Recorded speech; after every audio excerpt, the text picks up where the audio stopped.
But they do see the irony. They don't care. But Jesus, it's ridiculous. And the strategic first moves come into focus quickly when you think about what other countries have shown us about how hard it is to regain democratic ground once an authoritarian leader has taken. I really think that it's extremely problematic to compare Trump to Kim Jong-un.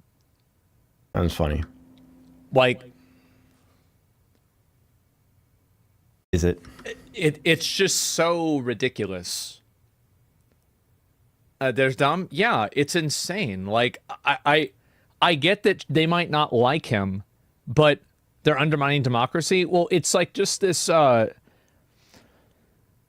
it's like all of this like emotionally dialed up rhetoric that I don't think that any normal person really sees any relation to. It's actually emotionally dialed up rhetoric.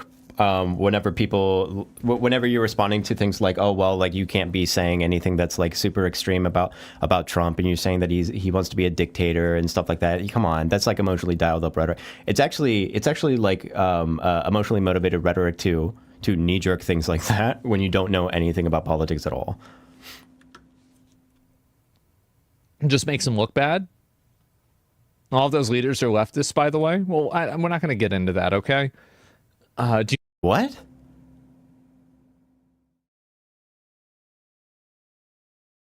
Excuse me?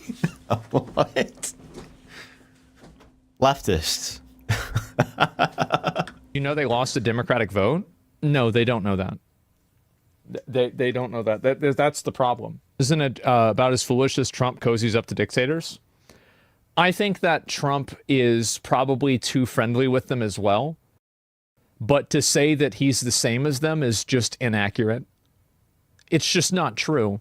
And I think also, like, the reason why this language and this rhetoric is so popular is because it thrives on Donald Trump's quotes. Vagueness. It thrives on the gray area where nothing is ever actually stated. And that's... No, Donald Trump explicitly states.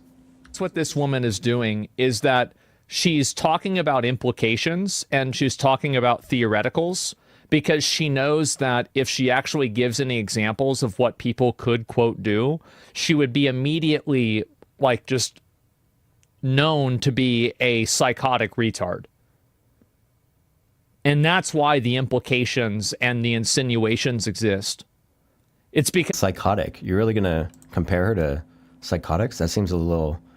emotionally motivated. Because these types of ideas cannot exist, and this type of language and like communication cannot exist without that obfuscation.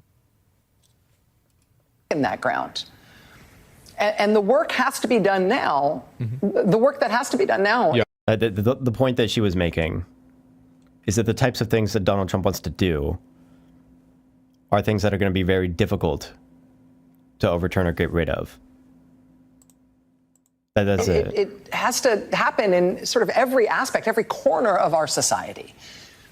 The U.S. military needs to give the American people binding assurances that they will not deploy U.S. military force against the civilian population in this country. They can give those assurances, and now they should. The free press needs to give the people of this country assurances. Does he have a problem with that? Are you going to say anything about that one? That they will not become state TV, that they will stand and fight. Again, I think that this language just completely falls flat. Why would it fall flat when Donald Trump is explicitly talking about using them against protesters? When mainstream media outside of Fox News, which was just equally retarded in a different direction, effectively functioned as state-sponsored media for COVID. And I think, again, like, you can look at a lot of like average Joes and average Andys. They're going to see that and they're going to be like, yeah, this is bullshit. This isn't what happened.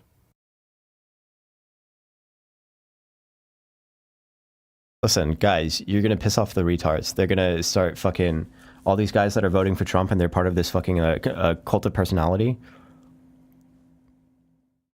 that are voting that are voting against or sorry, that these guys that are voting for Donald Trump, who tried to overturn an election, who says that he wants to use the military against the domestic enemies or whatever the fuck he said. Like, when you tell people that that's what he wants to do, you're gonna piss them off. They're gonna be really, really pissed when you repeat out loud the things that he says, because it sounds worse when you say it. Free press? Yeah, exactly. But she is state TV. Yeah. Is she advocating for a military coup? In a way, yeah. So yeah, anyway, what I was saying before... What? What? Free press? Yeah, exactly. But she is state TV. Yeah. Is she advocating for a military coup? In a way, yeah. So in a way, she's advocating for a military coup. Yeah. Anyway, what I was saying before was that I think that a lot of people have lost a lot of the... Can you elaborate on the COVID thing? Yeah, I can. Can you elaborate on the coup thing? A lot of people didn't like the way that like media and social media companies and the government, it felt like we're kind of working together to establish one point of view, and nobody that or anybody who like kind of tried to challenge that point of view was completely deplatformed. And so I don't think that they can fearmonger with like state-sponsored media happening after what happened with COVID. And so, and again, like, I'm not really debating whether like it was a good thing or not. I'm looking at like, this is, I think, what people's perception of this is. It's a global health crisis. People shouldn't be allowed to spread misinformation that can kill and did kill people. That's dangerous. Well, no, I mean, the First Amendment, like, just because there's a, quote, public health crisis or something like that doesn't mean that you just get to ignore the Bill of Rights. It doesn't mean that, you know, like, oh, we're going to put people's, people's rights and protections under the law. We're going to put that on the back burner. That's not how it works. Rules are not made to protect things that are easy to protect and that everybody agrees with. They're made to protect things that are hard to protect and that few people agree with.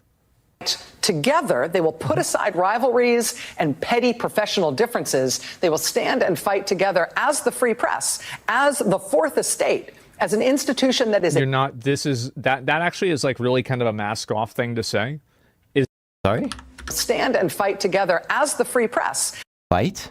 As the fourth estate, as an institution...